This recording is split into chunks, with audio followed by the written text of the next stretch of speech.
taken us. But when we got to Houston, it was on Friday nights, and my mom wanted to get out of the house. So what a better way to do it than take Bruce and me to the wrestling matches. And yeah, it was. And back then, it was a different business. We talked about old school a little earlier, but it really was a dark arena, the Sam Houston Coliseum. They would turn out the house lights, and the ring lights would come on, and you could still smoke back then. I was going to say, I bet it's very smoky back then. Yes, barely see the ring. Yeah, well, you could see the smoke up in the lights and around the ring and stuff like that, and it just it captivated us. We went every Friday night. The tickets were cheap. My mom wanted, as I said, wanted to get out of the house, so we went and you know, made our presence known. We introduced ourselves to Paul Boesch, but the way I got my break, my brother Ken called Mr. Boesch one time. And I just got a brand new camera because I was looking for a way to get in the business, and I was going to take pictures for the magazines. I contacted Jim Melby with Wrestling News, and I wrote him a letter and told him I want to take pictures, and would you send me a press pass? Well, he sent me this little press pass. I don't know how official it was, but it was from Wrestling News magazine, and my brother called Paul, and he picked me up from school, took me downtown. We met with Paul, and he agreed to let me shoot some pictures at ringside. They got published, and so I got to do it again and again. And then I explained to Paul that I wanted to wrestle. And he said, you can't do that. You're too small. So that didn't deter me, because I was even more determined to lift weights, get bigger. And eventually, when I did that, I ran into Mark Lewin at the same gym I was working out at, and we started working out together. And one summer, my brother got me a job at this department store selling shoes. And after 2 weeks, I'm at the ticket office telling these ladies behind the counter how terrible this job was selling shoes. And Paul had come out of his office, and he looked at me and said, "That job is going to give you stories to tell for the rest of your life. How would you like to work here?" He had just moved from one office to another. And he paid me $75 a week to work in the wrestling office, selling tickets, mowing the grass, doing errands, things like that. It couldn't have happened any better. It was like out of a movie, I guess.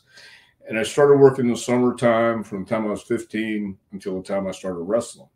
So it was very, very cool. I got to be around the wrestling business. I got to be around the office and taking people like Fritz von Erich and Gary Hart to the airport, taking the guys after the matches wherever they needed to go.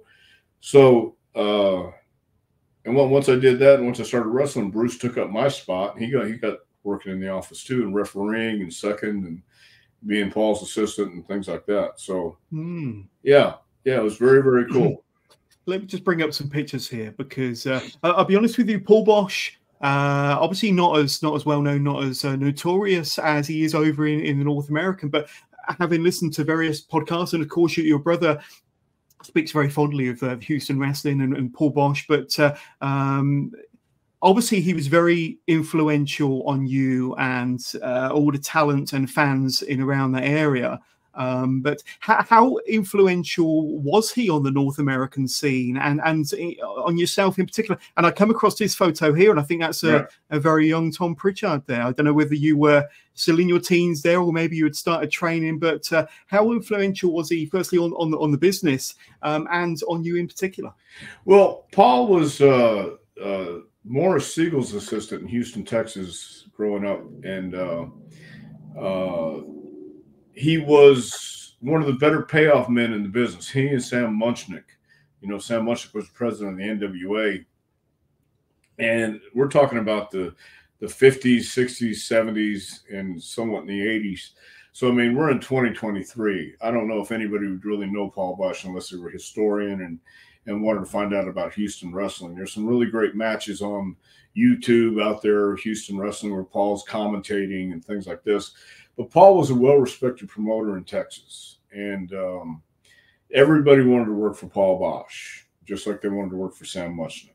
Paul was known as an honest promoter. He would pay you probably more than you get anywhere in the territory. And there were times it was the Dallas territory when he was using Dallas booking office, and then there was the San Antonio booking office. But everybody knew that Houston was a destination town. You know, you'd make your money. You can make as much on the first match. You can make $500. Wow. Yeah. So that's the kind of guy Paul Boesch was. He wanted to treat everybody fairly, and I don't think I've ever heard anybody say a bad word about Paul. Yeah. Yeah, absolutely. He was a great man. Plus, he gave me my opportunities. He gave Bruce his opportunities. So I think both of us are highly indebted to Paul Boesch. Without Paul, we wouldn't have been able to make it in business.